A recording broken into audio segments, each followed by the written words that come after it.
안녕하세요. 저는 예쁜 딸 하나와 행복하게 살고 있는 38살 여자입니다. 몇 년 전까지만 해도 절대 이혼은 하지 않겠다고 했지만 지금 생각해보면 왜 진작에 하지 않았나 싶네요. 제가 이혼을 하면서 남편과 상간녀에게 아주 시원하게 복수를 했거든요. 오늘은 제가 왜 이혼을 하게 되었는지 한번 이야기해 보려고 합니다. 저와 남편은 20대 후반에 만났어요. 그때 남편은 대학교를 졸업하고 군대를 갔다 와서 사업을 준비하고 있던 사람이었고 저는 일반 직장인이었죠. 저는 제 월급으로 어느 정도 먹고 살 정도였고 또래에 비해 모아둔 돈도 꽤 있었습니다. 그런데 남편은 사업을 하면 망하는 게 대부분이라 빚만 잔뜩 있었고 시댁분들도 다 하나같이 남편의 사업을 말렸죠. 그치만 저는 그 사람이 언젠가는 꼭 성공할 거라고 믿었기 때문에 항상 옆에서 응원하고 지지해 주었습니다. 그런데 연이은 사업 실패에 정말 돈이 부족했을 때가 있었는데 제가 어릴 때부터 모아왔던 적금들까지 깨면서 사업 자금을 빌려주었어요. 남편은 당연히 고맙다고 했고 저는 그 사람을 사랑했기 때문에 전혀 아깝지 않았죠. 제가 돈을 어느 정도 많이 빌려주고 옆에서 힘이 돼주니 남편의 부모님은 저에게 아이고 우리 아들이 사업복은 없어도 며느리복은 있나 보네. 고마워요. 라고 했습니다. 저는 남편과 결혼할 마음이 없었는데 여자친구인 저를 며느리라고 부르시니까 기분은 좋더라고요. 아무튼 남편은 제가 빌려준 돈으로 사업 준비를 했고 그 사업은 이때까지 했던 것들과는 다르게 굉장히 번창했어요. 남편은 날이 갈수록 벌이가 커졌고 남편의 부모님들은 그제서야 태도가 바뀌시면서 역시 우리 아들이야. 성공할 줄 알았다니까 라고 하셨습니다. 그런데 남편이 어느 정도 돈을 많이 벌고 그러다 보니 저를 예전과는 다르게 대했어요. 에이, 그래도 우리 아들이랑 결혼을 할 건 아니지? 라고 하시며 저보다 더 돈을 잘 버는 며느리를 원하시는 것 같았죠. 기분이 나쁘긴 했어요. 그래도 남편은 저에게 우리 부모님이 조금 속물이라 그래. 이해해 줄 수 있지? 너 아니면 누구랑 결혼하겠어. 나 힘들 때 옆에 있어준 게 누군데. 내가 꼭 은혜 갚을 거야. 라고 따뜻한 말들을 많이 해주었어요. 저는 그렇게 남편과 무려 5년 가까이 연애를 했어요. 저희도 30살이 넘다 보니 결혼을 해야 될 나이가 되니까 많은 생각이 들었죠. 그런데 그때 저희 사이에 아기가 생겼습니다. 저희는 아직 결혼 얘기도 하지 않았는데 제가 임신을 덜컥 해버리니 남편의 부모님은 일부러 제가 남편과 결혼하려고 임신을 한 줄 아세요. 무슨 임신을 저 혼자 할 수 있는 것도 아니고. 아무튼 저희 부모님은 이미 저희가 오래 교제하고 있었다는 걸 아시다 보니 결혼을 할 것 같았대요. 그래서 딱히 아무 말씀 안 하셨습니다.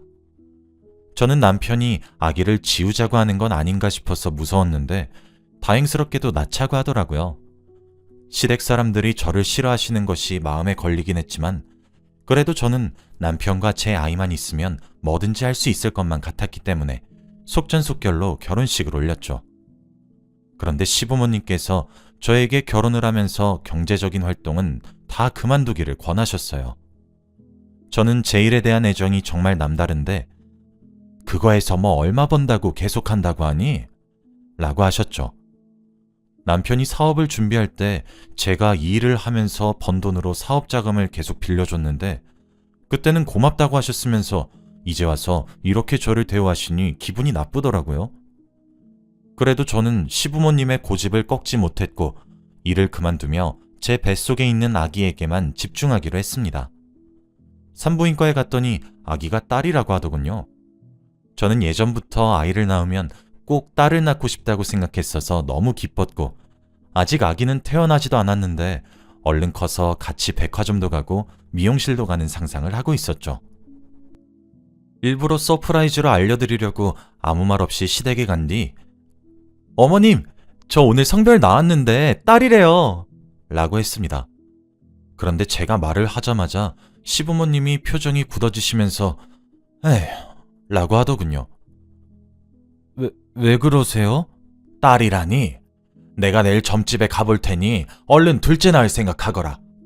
아들이 없으면 우리 집 대를 이을 사람이 없잖니. 그리고 우리 죽으면 누가 제사 지내니? 생각이 있는 게야 없는 게야? 당장 집으로 돌아가. 시어머니는 저에게 아들을 낳지 않으면 아무 의미가 없다고 했고 첫째를 낳기도 전에 둘째를 고민하라고 하셨습니다. 저는 첫째만 있었으면 해서 둘째는 생각도 안 하고 있었는데 말이죠. 남편이 퇴근 후 집으로 돌아왔고 성별을 말해주니 정말 좋아하더라고요. 저는 퇴근을 하면 남편과 하루 종일 저희 아이 얘기를 나누고 싶었는데 누군가와 계속 통화를 하고 휴대폰만 만지고 있었습니다. 남편은 거래처 사람이라고 했고 그때 저는 남편이 확실히 사업가다 보니 바쁠 거라고 생각했어요. 저와 남편은 서로 오래 연애를 하기도 했고 믿음이 두터운 편이라 각자 휴대폰을 확인하지 않아요. 휴대폰 비밀번호는 서로 알긴 하는데 저는 그 사람이 저와의 추억을 버릴 만큼 그렇게 무책임한 사람이 아니라고 생각하거든요. 저는 바쁜 남편을 이해했고 저 혼자서 아기용품들을 구경하며 시간을 보냈습니다. 그렇게 며칠이 흘렀고 저는 여느 때와 다름없이 퇴근한 남편의 외투를 옷걸이에 걸어두려고 만졌는데 안주머니에서 여자 립스틱이 발견됐습니다. 처음에는 저에게 선물을 주려고 사온 줄 알았는데 포장지도 없었고 열어보니 사용감이 있는 립스틱이더라고요. 저는 딱 보고 직감이 왔죠. 여자의 촉은 비껴나갈 수 없잖아요. 남편이 샤워를 하고 있는 동안 남편의 휴대폰을 결혼하고 나서 처음으로 열어봤습니다. 그런데 정말로 한 여자와 불륜을 저지르고 있을 뿐만 아니라 둘은 오래된 사이더군요. 남편은 그 여자에게 아기라고 부르며 저에게는 전혀 하지 않는 애교스러운 말투로 대화를 나누고 있었습니다. 그런데 그들의 대화 내용은 상상 이상이더라고요. 저는 바로 제 휴대폰으로 증거 사진을 찍었고 샤워를 하고 남편이 나오자마자 휴대폰을 들이밀며 이거 뭐냐고 따졌습니다. 남편은 처음에는 당황하더니 곧이어 근데? 너는 돈만 있으면 되는 거 아니야? 그냥 너도 새로운 남자 만나 라며 아주 당당하게 말했어요. 정말 돈이 사람을 버린다는 게 이런 건가 싶었죠. 남편의 당당한 모습에 저는 할 말을 잃었어요. 너 우리 딸한테 부끄럽지도 않니? 이게 왜? 난 우리 딸한테 한없이 잘하는 아빠야. 딸한테만 잘하면 되는 거 아니야? 남편과의 대화는 이어나갈 수 없었고 남편은 자리를 피하더라고요. 저는 남편이 다른 여자를 만나고 있는 게 너무 당황스러웠지만 무엇보다 저에게 들켜도 당당한 남편이 어이가 없었죠. 그래도 제가 이룬 가정을 잃고 싶지 않아서 딸만 보며 살겠다는 어려운 결정을 내렸습니다. 그런데 며칠 후에 모르는 번호로 전화가 와서 받으니 낯선 여자의 목소리더라고요. 여보세요? 저기요, 태호 오빠 아내분이죠? 저 태호 오빠랑 사귀는 사람이에요. 오빠한테 얘기 들었어요. 다 아신다면서요? 아주 쌍으로 얼굴에 철판을 깔았는지 남편의 상간녀는 제 전화번호를 남편에게 받아서 전화를 했더라고요. 근데 왜 전화하셨죠? 저희 곧 결혼할 거라서요. 얼른 이혼을 해주셨으면 좋겠어요. 양육비 많이 드릴 테니까 딸 데리고 나가주세요. 저에게 이래라 저래라 하는 그 여자는 도대체 무슨 자신감으로 저러는지 당황스러웠고 둘이서 결혼을 한다는 건 또 무슨 경우인지 이해가 되지 않았어요. 저는 모르는 일입니다. 둘이 행복하게 사는 걸 보라고요? 제가 죽는 한이 있어도 절대 이혼 안 해요. 하고 전화를 뚝 끊어버렸습니다. 이런 식으로 예의 없게 저에게 이혼을 하라고 대놓고 말하니 이혼 생각이 싹 없어지는 거 있죠? 저는 바로 시어머니께 전화를 해서 제가 겪은 모든 일들을 다 말했어요. 남편의 옷에서 여자 립스틱이 나왔고 그 상간녀가 저에게 전화를 걸어서 둘이 결혼을 할 예정이니 이혼을 하라고 했다면서요. 그런데 시어머니의 반응은 정말 충격적이었습니다. 나도 안다. 얼마 전에 우리 집에 와서 인사도 하고 갔는걸. 그냥 깔끔하게 이혼하거라. 나도 그 아이가 마음에 든다. 정말 저만 빼고 모두가 다 알고 있던 남편의 불륜이었고 오히려 시어머니는 좋은 며느리를 찾은 것 같다면서 기뻐하셨습니다. 네가 얼마나 매력이 없고 여자 구실을 못했으면 우리 아들이 다른 여자를 만나겠니? 우리 아들이 이렇게 된 것도 네 책임이 어느 정도 있는 거야. 얼른 네 딸 데리고 나가. 시어머니도 저에게 딸을 데리고 이 집에서 나가라고 하시니 말문이 턱 막히더라고요. 그래도 남편은 아직 저에게 정이라도 남아있겠지 싶어서 남편이 퇴근 후 집으로 돌아왔을 때 말했어요. 여보, 오늘 그 여자가 전화 왔다? 여보랑 결혼할 거라고 이혼을 해달라고 하더라? 정말 어이없지 않아? 저는 그래도 아직은 남편이 제 편을 들어주며 그 여자보다 저를 더 원한다는 말을 듣고 싶었어요.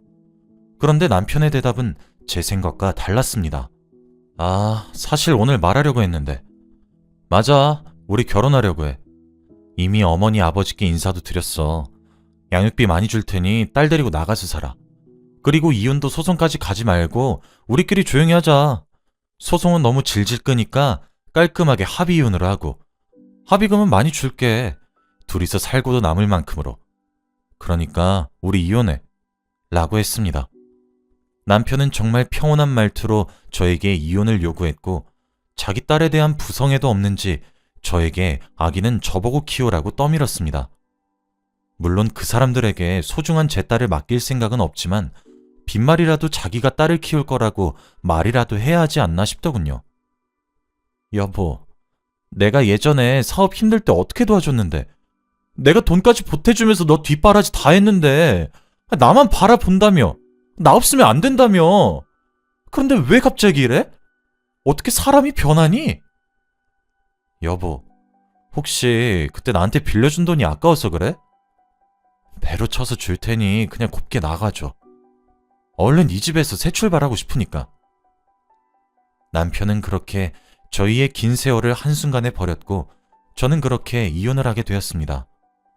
이혼 도장을 찍으러 법정에 간 날 남편은 아예 그 상간녀와 팔짱을 끼고 제 앞에 나타났어요. 상간녀의 모습은 처음 봤는데 정말 젊은 여자였고 빨간 립스틱에 빨간 구두를 신고 있었죠. 그런데 상간녀가 제 귀에 대고 그러니 남편 간수 잘하셨어야죠. 라며 비웃는 겁니다. 저는 결국 그 여자의 뒤통수를 때렸는데 남편은 그 여자가 한 말을 듣지 못하고 제가 갑자기 상간녀의 뒤통수를 때린 줄 알고는 제게 다가와서 제 뺨을 때리더라고요. 어디서 감히 우리 아기한테! 생에 태어나서 처음으로 뺨을 맞아봤는데 그것도 남편한테 맞아보다니. 정말 죽고 싶었지만 그 여자는 제게 맞은 뒤통수를 만지며 우는 척을 했습니다. 오빠, 여기 홍난 것 같아. 호호해줘. 라고 했죠. 남편은 아이고, 우리 아기 아팠어요? 라며 아주 둘이 꼴값을 떨었습니다. 결국 이혼 도장을 찍고 저희는 제대로 남남이 되었네요. 저는 친정으로 딸을 데리고 들어가 살았는데 친정 부모님은 제가 겪었던 이야기를 다 들으시고는 고생이 많았다며 안아주셨어요. 그렇게 저 혼자서 딸을 열심히 키우고 얼마 지나지 않아 주위에서 제 전 남편이 결혼을 한다는 이야기를 들었습니다. 어떻게 이혼을 하자마자 바로 결혼식을 올릴 수 있을까요? 제 생각은 정말 하나도 하지 않은 거죠. 다들 저에게 괜찮냐며 동정을 하는데 그 눈빛도 정말 기분 나빴습니다. 제 인생을 이렇게 망가뜨려 놓고 행복해지려고 하는 그 둘에게 복수를 하기로 마음을 먹었죠. 그날부터 저는 두 사람이 불륜을 저지른 것을 증명할 만한 모든 자료들을 종이 한 장으로 담아서 프린트를 했어요. 준비하는 과정에서도 너무 신이 나고 기대가 되더라고요. 지인들의 수소문 끝에 그들의 결혼식장 장소를 알아낼 수 있었고 결혼식 당일 몰래 찾아가서 거기 온 하객들에게 제가 프린트한 종이를 다 돌렸습니다. 다들 신랑이 재혼인 것도 몰랐고 신부가 불륜을 저지른 것도 모르는 눈치더라고요. 식장에 있던 사람들이 충격을 먹으면서 신랑 신부에게 욕을 하면서 그곳을 나가는 모습을 보니 정말 통쾌했습니다. 그치만 아직 복수는 끝나지 않았었죠. 저는 신부 부모님에게도 찾아가 인사를 드리고 프린트물을 손에 쥐어드리면서 당신들 딸에 대한 정말 중요한 것이니까 바쁘시더라도 꼭 읽으세요. 라고 했습니다. 두 분은 자기 딸이 밖에서 한 가정을 파탄내고 그 남자랑 불륜을 저질러 결혼을 한 거라고는 상상도 못했겠죠? 상간녀 아버지는 뒷목을 잡고 쓰러지셨습니다. 상간녀 어머니는 제가 전 남편의 전부인인 것을 알고 죄송합니다. 저희가 딸을 잘못 키웠네요. 하나밖에 없는 딸을 공주처럼 키우다가 그만 이라며 사죄하셨고요. 죄가 없는 상간녀 어머니는 저에게 죄송하다며 사과를 했고 마음이 아프긴 했지만 사과 안 하셔도 돼요. 하지만 용서는 절대 하지 않을 겁니다. 라고 하며 자리를 떴습니다. 신랑은 신부 대기실에서 같이 있다고 했고 저는 아직 신부 대기실에는 들어가지 않았습니다. 그런데 하객들이 정말 조금씩 빠져서 식장에 남아있는 사람이 얼마 없었고 거의 텅 빈 채로 결혼식이 진행되었더군요. 두 사람은 정말 꿈에도 모른 채 행복한 결혼식을 상상하고 있었겠지만 식장에는 사람이 거의 없었습니다. 저는 식장에 들어가 앉아서 그들이 입장을 하기를 기다렸고 신부의 아버지가 쓰러지셔서 신부와 신랑은 같이 입장을 하게 되었어요. 분명 자기 아버지가 쓰러진 것을 알 텐데 상간녀는 아버지의 건강보다 자기의 결혼식이 더 중요했는지 결혼식을 계속 진행하려고 했다네요. 아무튼 식장의 거대한 문이 열리자 두 사람은 휑한 하객들의 자리에 둘 다 당황한 모습이었고 그래도 앞으로 나아가야 하니 꿋꿋이 걸어가더군요. 저는 바로 앞에서 그들을 지켜보았는데 저와 전남편과 상간녀는 눈이 마주쳤고 제가 프린트한 종이를 걷고 있는 그들에게 주었습니다. 그들은 제가 준 것을 보고는 기겁을 하며 고함을 질러댔고 저는 그대로 식장을 빠져나왔습니다. 더 이상 결혼식은 진행이 불가능했고 결국 취소되었죠. 그들에게 제 인생을 망친 대가를 제대로 치르게 한 것 같아서 정말 통쾌했고 지인까지 떠나게 하니 너무 행복했습니다. 저는 집으로 돌아가자마자 기쁜 마음에 딸을 안으면서 날아다녔어요. 얼마 뒤에 알게 된 사실인데 둘은 갈라섰다고 합니다. 상간녀의 부모님께서 제 전남편이 그런 사람인 것을 알고는 결혼을 반대했다고 해요. 그런데도 상간녀는 결혼을 하겠다며 반항을 하다가 집에서 쫓겨났답니다. 상간녀는 저에게 전화가 와서 야, 내가 너 지구 끝까지 쫓아가서 복수할 거야. 나 혼잔 절대 안 죽어! 라고 하고는 전화를 뚝 끊더라고요. 저는 전혀 겁을 먹지 않았고 그녀가 어떻게 저에게 복수를 할지 기대가 되었습니다. 저는 인생에서 몇십 년을 정말 후회 속에서 살았네요. 뭣도 아니었던 전 남편이 뭐가 그렇게 좋다고 다 퍼졌는지. 그래도 그 사람 아니었으면 지금 이렇게 예쁜 딸아이는 없었겠죠. 그리고 제가 매달리기 전에 그 사람이 먼저 저에게 떨어져 나간 거에 감사하기로 마음먹으니 조금 나아지더군요. 그 일이 있고 나서 전 남편은 저에게 전화나 문자를 자주 하며 미안하다고 했고 딸을 핑계로 계속 만나려고 해요. 그리고 저는 일을 다시 시작했는데 제 직장으로 꽃이나 선물들을 자주 보냅니다. 저는 아예 택배를 먼저 받아주시는 저희 관리 아저씨께 바로 버리라고 합니다. 지금은 제 인생에서 불필요한 것들은 다 걷어냈고 제 딸과 저만을 위해서만 살고 있네요. 오히려 그런 아빠는 없는 게 더 낫다고 생각합니다. 제 이야기는 여기까지이고 들어주셔서 감사합니다.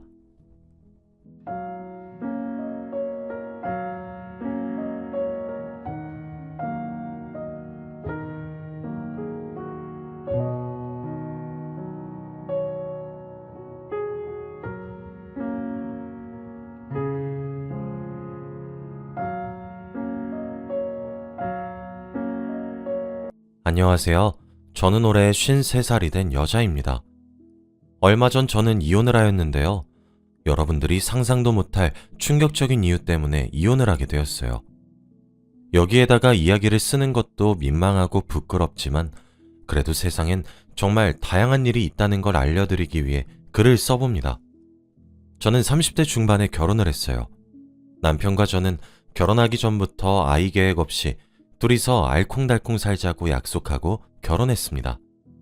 저와 남편은 아이를 키우는 것보다 일을 하는 것이 더 좋았거든요. 그런데 시부모님들의 생각은 달랐습니다. 집에 갈 때마다 임신에 좋은 한약을 먹이면서 요즘 우리 옆집 손주 봤다던데 라고 하시면서 눈치를 주셨죠. 결혼 전부터 그렇게 말씀하실 때마다 단칼에 아이 생각 없어요 라고 말씀드렸지만 어른들의 고집을 쉽게 꺾을 수 있나요? 저와 남편이 그렇게 안 낳겠다고 해도 낳으라고 합니다. 시부모님의 성화에 못 이겨서 사실 아이를 낳아야 하나 고민도 했는데 저희 남편은 극도로 싫어하더라고요. 아이를 낳으면 이것도 못하고 저것도 못하고를 말하면서 우리한테 득되는 게 하나도 없다고 했습니다. 솔직히 아이를 낳으면서 얻게 되는 행복은 어느 것과도 비교를 못 하잖아요. 남편이 그렇게까지 아이 낳는 걸 반대하니까 오기가 생겨서 왠지 모르게 낳고 싶더라고요. 남편은 끝까지 안 된다고 말하면서 평생 저와 단둘이서 살겠다고 했죠. 처음엔 제가 너무 좋아서 단둘이 살고 싶나 보다 했지만 사실 저희는 결혼을 하고 서로 일만 해서 그런지 부부간의 사랑을 확인하는 일을 가지지 않은 것도 오래되었고 거의 동거인 수준으로 살고 있었습니다. 밥도 같이 안 먹은 지 오래됐고 주말에는 저와 남편 둘 다 밖에서 친구들 만나고 노느라 얼굴 볼 일이 잘 없었어요. 저희 부부가 싸우지 않으니까 다들 금슬이 좋은 줄 아는데 사실은 싸울 일이 없을 정도로 서로 만나지를 않습니다. 그래도 저는 저희 같은 안정적인 결혼 생활이 치고받고 하면서 감정 싸움하는 결혼 생활보다는 시간 낭비도 안 하고 괜찮은 것 같다고 생각하려고 해요. 다행히 남편도 그렇게 생각하더군요. 사실 저희가 연애를 오래 하지 않았어요. 시아버님이 많이 엄하셔서 결혼을 빨리 하라고 부추기셨고 저희는 손해볼 게 없으니 결혼을 하게 되었죠. 시아버지 말대로 결혼을 일찍 하니까 이제는 아이를 빨리 낳으라고 하시더군요. 꼭 죽기 전에 손주 보고 죽어야 한이 없을 것 같다면서요. 저는 처음에 아기 낳기 싫었거든요. 그런데 남편을 사랑하니까 아이를 낳으면 남편과 지금보다 더 돈독해질 수 있을 것 같고 남편과 저를 닮은 아이는 어떻게 생겼는지 궁금했습니다. 근데 남편은 아이를 원치 않으니 어쩔 수 없었죠. 남편이 하도 아이를 원하지 않길래 딱 2가지 이유가 있을 것 같았습니다. 첫째는 다른 여자가 있거나 둘째는 지병이 있는 것이죠. 남편에게 물어봤어요. 둘 중에 뭐냐고 하면서요. 사실 첫 번째 이유와 2번째 이유 다 말이 안 됐습니다. 남편은 맨날 저에게 어디서 누구 만났고 지금 뭐하고 있는지 사진 찍어서 보내주는데 항상 회사 사람들이랑 건전하게 놀고 술도 안 먹는 사람이거든요. 그래서 첫 번째는 당연히 아닐 거라고 생각했죠. 그리고 2번째도 남편은 전혀 아닐 거라고 생각했습니다. 남편이 그런 지병이 있으면 분명 저와 결혼 전에 이런 지병이 있어서 아이를 낳지 못할 거라고 말을 했겠죠. 근데 남편의 말은 충격적이었습니다. 나? 2번째. 나 지병 있어. 아이 만들 수 없는 몸이래. 저는 그 말을 듣고 너무 놀랐어요. 인터넷이나 라디오에서만 듣던 그 병이 제 남편에게 있다뇨. 솔직히 처음에는 남편의 말을 당연히 믿지 않았습니다. 아이가 얼마나 낳기 싫으면 자기를 그렇게까지 표현하나 하면서 괘씸했어요. 그런데 남편의 표정은 이상했습니다. 어떻게 알았냐는 식으로 놀란 표정과 약간의 체념한 표정, 그리고 미안한 표정도 있었거든요. 아니지? 그냥 아이가 낳기 싫은 게 아니라 못 낳는 거였어? 이제 말해서 미안. 그럼 이제 아이 낳겠다고도 말 안 할 거지? 아니, 잠시만. 그럼 어머니 아버지도 모르셔? 몰라. 나도 안 지 얼마 안 됐어. 저는 도저히 믿기지 않았죠. 그 말을 듣고 당장 시댁으로 달려가서 말했습니다. 시어머니는 뒷목을 잡고 쓰러지셨고 시아버지는 제가 들었을 때처럼 믿기지 않는다는 표정을 짓고 계셨어요. 시아버지는 절대 안 된다며 거짓말하는 거라며 검사를 받아보라고 했고 남편은 결국 검사를 받았습니다. 그런데 정말로 남편의 말이 맞았어요. 아니, 어떻게 이럴 수 있나요? 제가 결혼한 사람이 그런 병을 가진 사람이라뇨. 그런데 이 남자의 태도가 너무 당당했습니다. 어차피 애 안 낳으려고 했잖아. 그래서 말 안 한 건데. 아니, 그래도 사람이 살다가 아이가 낳고 싶어질 수도 있는 건데 이렇게 큰 지병을 꽁꽁 숨기고 있는 게 말이 됩니까? 정말 배신감이 엄청 들었어요. 제 상식선으로는 남편의 태도가 이해가 되지 않았거든요. 그리고 연애했을 때부터 아이를 안 낳겠다던 이유를 말할 때 그런 병이 있다고도 이야기했어야죠. 남편이 말했던 모든 게 사실이 되자 시어머니, 시아버지는 아이 이야기를 전혀 꺼내시지 않으셨습니다. 그리고 저도 아이를 포기해야 했고요. 솔직히 많이 아쉽긴 했어요. 그래도 어디서 다른 남자아이를 임신해 올 수 없는 거고 입양을 할 처지도 안 되니까 체념한 채로 살기로 결심했습니다. 다시 저희는 여느 때와 다름없는 평범한 일상으로 돌아왔습니다. 서로 일하기 바빠서 대화도 많이 없고 그냥 동거인 수준으로 말이죠. 그런데 어느 날 남편의 컴퓨터에서 이상한 영상을 발견했어요.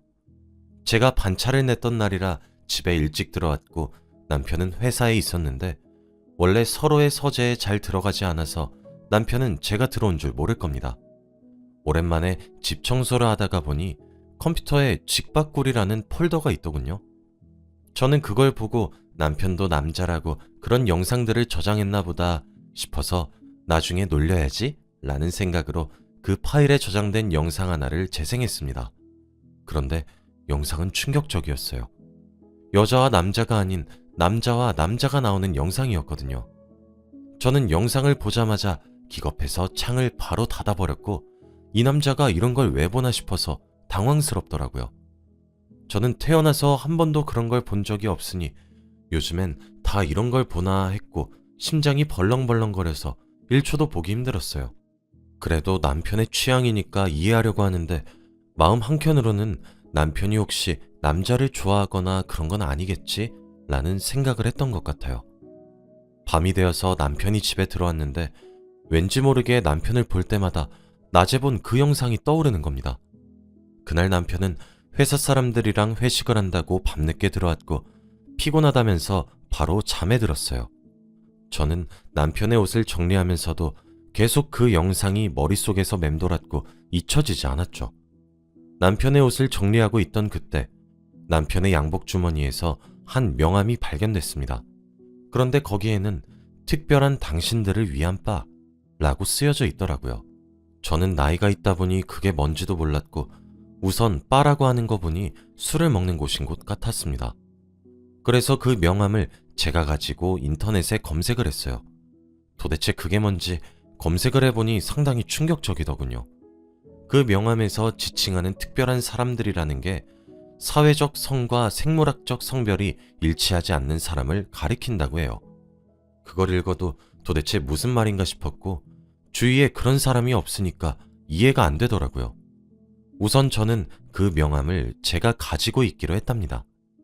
다음날 주말이 되었고 오랜만에 남편과 저는 집에 있었어요. 근데 집이 너무 조용하니까 서로가 집에 있는지 없는지도 모르겠는 거 있죠.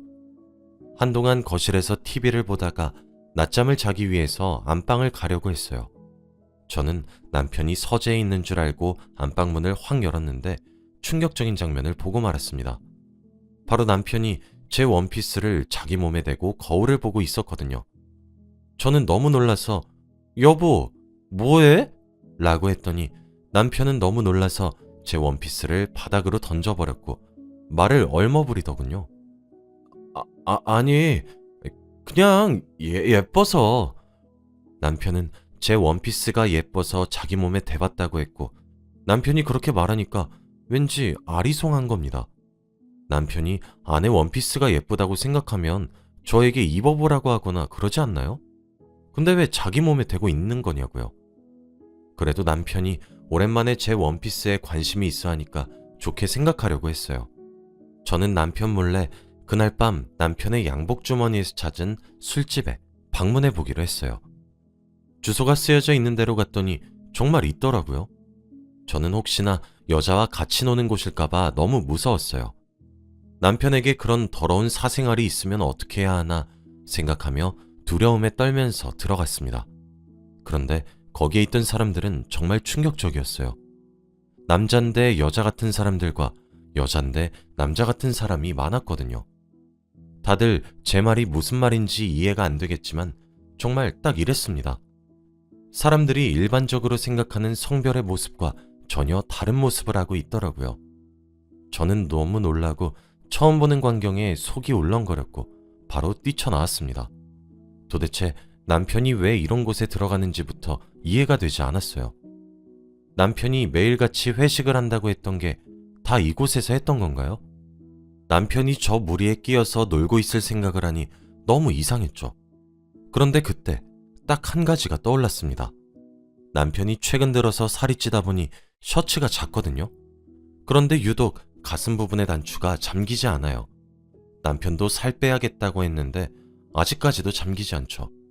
저 안에서 가슴이 있는 남자들을 보니까 정말 남편이 저렇게 놀 수도 있겠구나 라는 생각이 들면서 갑자기 정신이 아득해지더라고요. 저는 집으로 돌아가는 내내 어떻게 해야 할까 고민을 정말 많이 했습니다. 남편이 그런 영상을 보는 것으로도 모자라 제 원피스를 자기 몸에 대보고 있다뇨.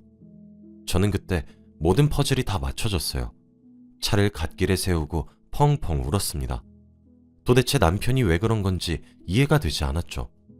전부 다 제가 여자로서 매력이 없어서 이런 일이 생긴 건가 싶어 죄책감을 느끼기도 했고, 앞으로 어떻게 해야 할지도 너무 막막해서 정말 오열을 했습니다. 남편에게 물어봐야 할지 아니면 모른 척 해야 할지 고민했어요. 저는 겨우 진정하고 결정했습니다. 우선 남편에게 모른 척 하기로 했어요. 분명 남편 얼굴을 보면 그곳에서 보았던 장면들이 떠오를 텐데 꾹 참았죠. 가정을 지키는 게 중요했으니까요. 결국 집으로 돌아갔고 저는 아무런 힘도 없어서 바로 씻고 잠에 들었습니다. 너무 힘들어서 빨리 잤더니 남편보다 더 일찍 일어났더군요. 제 옆에서 곤히 자고 있는 남편을 보는데 너무 눈물이 났습니다. 그때 남편의 휴대폰에서 알림음이 들렸고 저는 폰을 열어서 보니 대화 내용이 14일 일요일 가능합니까? 라고 메시지가 와 있더라고요. 저는 결혼하고 남편의 휴대폰을 본 적이 없어서 남편은 휴대폰 비밀번호를 걸어놓지 않아요. 궁금해서 알림으로 온 어플에 들어가 보니 정말 충격적이었습니다. 거기에는 남편의 처음 보는 모습들이 가득했어요. 저는 그걸 보고 너무 어지러워서 화장실로 달려가서 변기를 붙잡고 구역질을 했습니다.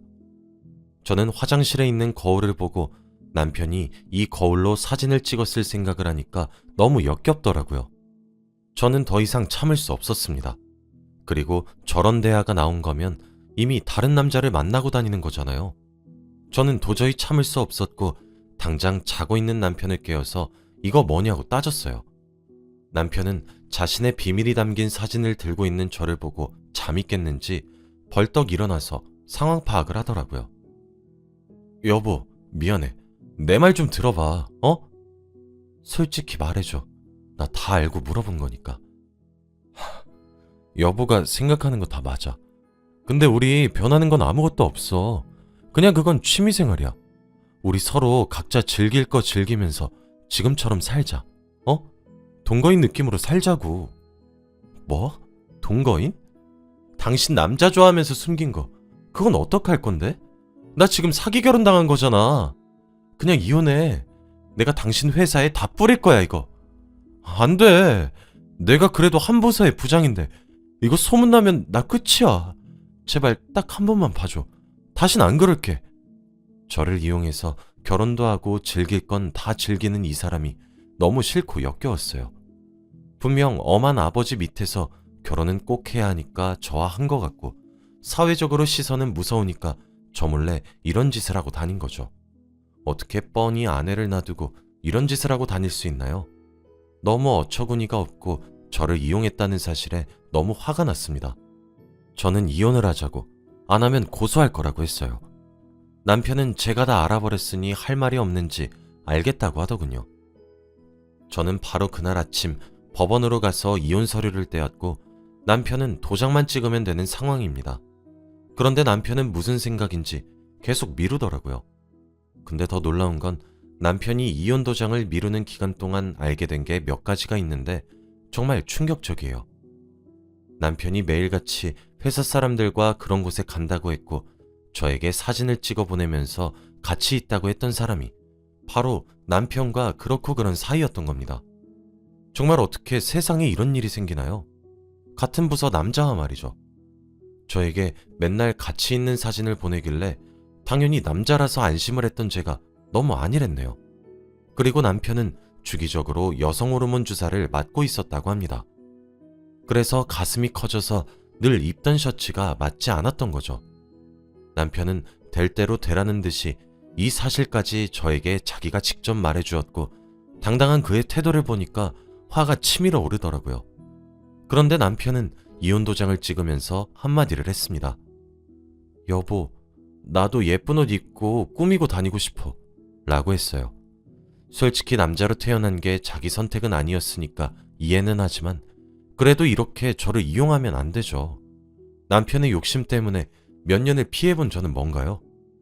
아이를 가질 수 없는 몸이라고 했을 때도 굉장히 충격받고 배신감을 느꼈는데 이 사실을 알고 나니 아예 막막하더라고요. 그래도 마지막 정으로 회사에 남편의 비밀과 다른 증거들을 뿌리지 않았습니다. 그리고 이혼을 한 뒤 저는 혼자서 살고 있고 전 남편과 연락은 일절하지 않아요. 그 이상한 술집이라는 곳의 근처를 지나가기만 해도 전 남편이 생각나면서 그때의 기억이 떠오르지만 지금은 지난 일이니 후회는 없습니다. 그래도 알아서 다행이에요.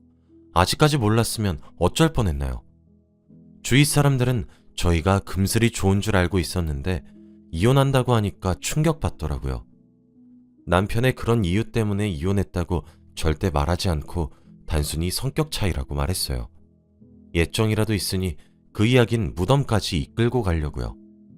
시부모님은 단순히 제가 남편의 병 때문에 이혼한 줄 아세요. 이혼한다고 하니 아쉬워하긴 하지만 그래도 붙잡진 않으셨죠. 남편이 그런 병을 가진 사람이란 게 다행인 건가요? 어이가 없어서 정말 쉽게 이혼했습니다. 여러분들도 혹시나 주위에 이런 사람이 있으면 저처럼 당하지 마세요. 지금 생각해도 정말 드라마틱하고 꿈을 꿨던 것 같습니다. 몇 년이 지난 지금의 저는 그때의 상처를 잘 치유하고 살고 있어요. 남자를 만나기 조금 두렵긴 하지만 이제 나이가 50이 넘었으니 연애 생각은 별로 없어요. 제 앞길을 응원해주세요. 제 이야긴 여기까지입니다.